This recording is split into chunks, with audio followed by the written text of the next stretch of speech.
the combined strengths of the three of you complement each other so well on the court. But the rapport between you and Draymond talked about your pick and roll. You guys have like this mental telepathy where you know what each other are thinking without even have to say it. Nonverbal communication, switch angle on screens, making plays for each other, the handoff, whatever.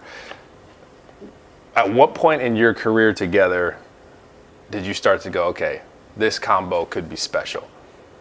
I think right when he started, when he earned the starting spot, I think his third year, David Lee, I got to specify which D. Lee. Yeah. David Lee, he got hurt in the playoff series before, and Coach Jackson was trying to figure out what our optimal lineup was, and Draymond kind of walked into that opportunity, and that was when his skill set, obviously, in terms of being able to play inside, outside, be a primary ball handler. We used to run a lot of off-ball screens for me and Klay, whether we were screening for each other or the other two guys on the floor with Draymond at the top. And we, had a pretty good chemistry of just knowing how to work together off the ball. And, you start to build up that telepathy, I guess, in terms of like just knowing, 1-2 steps ahead where we're going to be. And then you just start experimenting with stuff, and you build on it each year. So I think that was 2 years before we won the championship, and we really started to understand how we could be effective and use the threat of me and Klay off the ball, with Draymond handling it. If teams want to trap me, get it to Draymond, he can make plays and make everybody better. So, he's such a unique player, his size and versatility, but on offense, that wasn't kind of expected, I don't think. It just kind of happened naturally, just based on perfect combination of different skill sets and how we both see the floor. Scary, tough to stop, unstoppable a lot of times. So you guys have had so many memorable moments in your decade together. So when you think back to Game 6 Klay against OKC, tough series, and then he starts going off like that, what's going through your head? I mean, we needed every bit of it, and it started early in the game. He was obviously taking on a lot of defensive responsibilities, guarding Russ, and it was a hostile environment. We hadn't won a game there that the first two games, game 3 and 4, and so we knew obviously we needed it. It was a win or go home situation, and that beginning of the fourth quarter was just wild because it was just shot after shot after shot, and you could kind of feel the energy in the crowd start to get a little bit more nervous with everyone that went in, and you could see some more life in our team every shot. And you can start to see the bench reaction get a little bit more aggressive every time he makes one. Meanwhile, his demeanor never changed, not one bit. So I don't even know if he processed like how amazing that game was, how big those shots were, how ridiculous some of those shots were.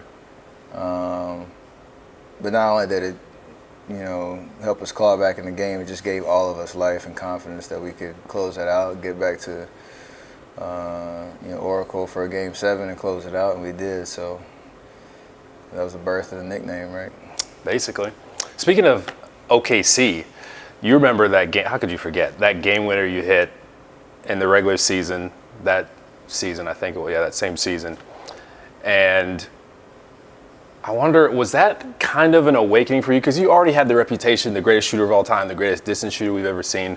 But was that kind of an awakening for you to the fact that, okay, I can take this shot at this time in the game winner, crunch time, and feel good about it when it leaves my hand, make or miss? Because you did it again, Game 2 of this season against the Clippers, twice in crunch time from deep, 35, 40, whatever it was. Yeah, there was a game, I want to say the year before, at home against Orlando. We were down 2 with like 8 seconds left or something. Alfred Payton missed a layup, and I came down and I hit a shot, I hit a pull-up three over Tobias Harris. That was the first time like I realized I could be aggressive, think differently about those type of moments. I can go for daggers. But how deep was that shot though? It wasn't. That's what I'm saying. The point. It wasn't that deep, but it was a risky shot. Obviously, you miss, it's over. And some teams try to get to the foul line, try to get it too. I chose the riskier version, and thankfully it worked out. That led to OKC game where same mentality, but that was peak confidence for sure. Coming off of the championship, the first MVP year, the start to the season that we had, 24-0, and the ridiculous record that we established, obviously 73-9. That season, like that was the peak of our powers and our confidence, and that just came out in that type of shot. So.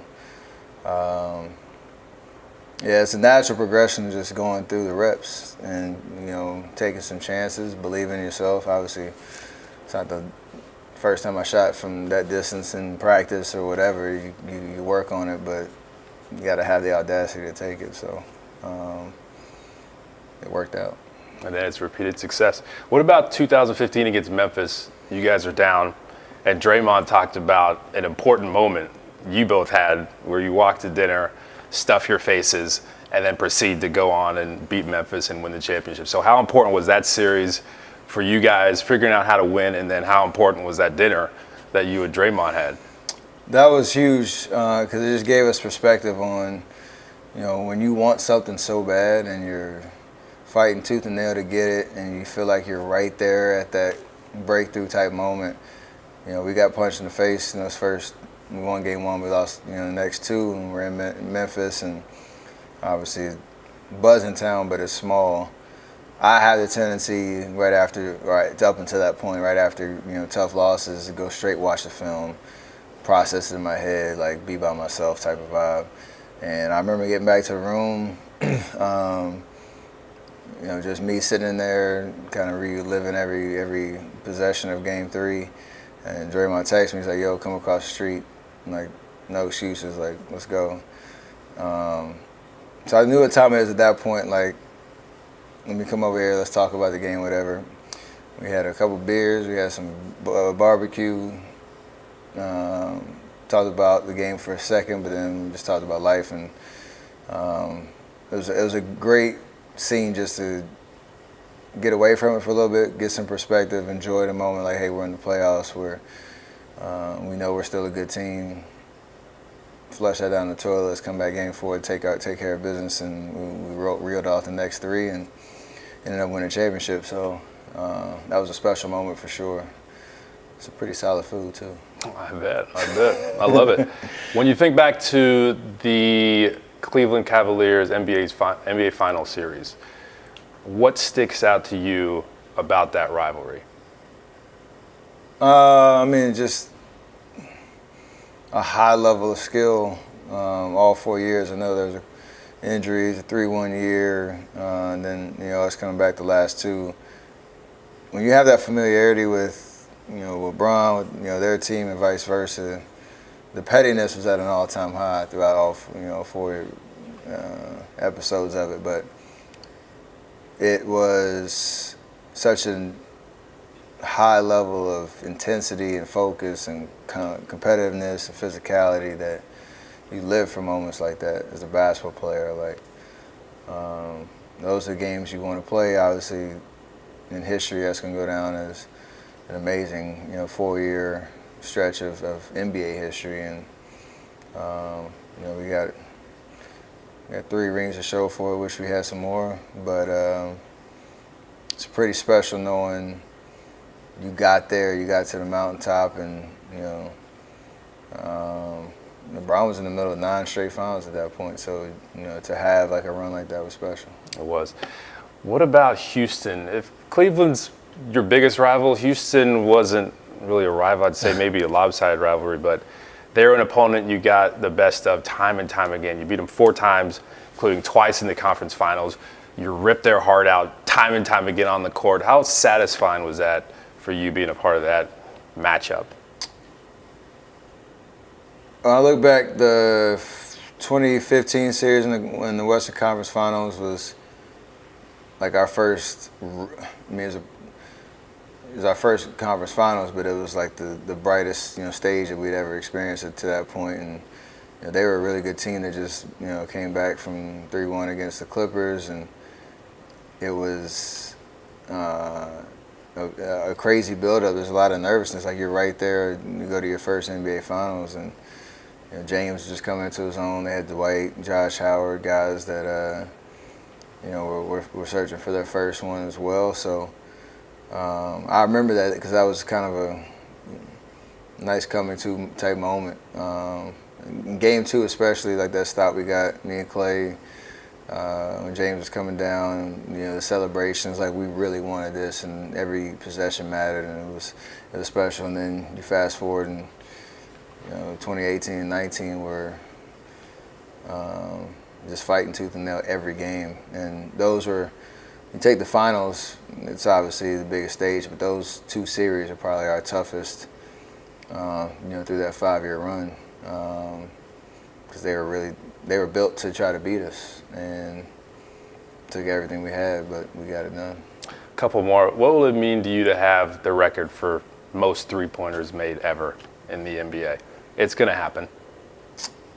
It's going to be special, man. I've talked about my whole career how much I